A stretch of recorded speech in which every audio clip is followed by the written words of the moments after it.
Il n'y a rien là derrière.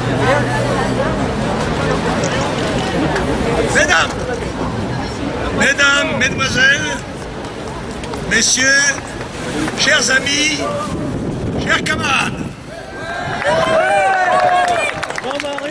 sans préjuger bien sûr de l'hommage solennel que chaque 1er mai le Front National rend à Jeanne d'Arc, lui qui peut s'honorer d'avoir réintroduit dans la vie politique française la présence culturelle de la Sainte de la Patrie de notre héroïne nationale, en réunissant chaque année des milliers de Françaises et de Français, ici même, au pied de la statue équestre de la libératrice de la France. Aujourd'hui, c'est pour célébrer le 600e anniversaire de sa naissance, le 6 janvier 1412, à Domrémy, que nous sommes réunis, ici le 7, pour permettre à ceux qui travaillent de participer à cet hommage public. Gageons que nos mobilisations annuelles n'ont pas été étrangères à la démarche du président de la République, toujours soucieux d'apparaître comme l'organisateur des choses qui lui échappent.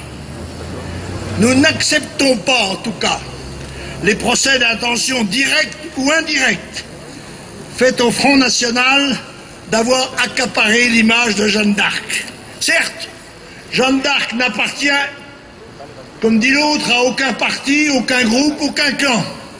Elle appartient, comme nous l'avons toujours dit, à la France et aux Français. Mais elle n'appartient sûrement pas aux partis qui n'en parlent jamais ou qui n'en parlent que dans les périodes électorales.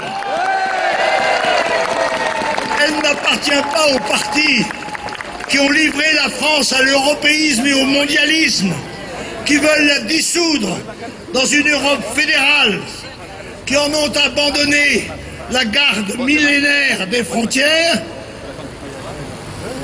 qui dénient la légitime priorité nationale, qui ont organisé une immigration étrangère massive et qui ne respectent aucun des principes qui ont fait agir Jeanne et qui l'ont fait mourir.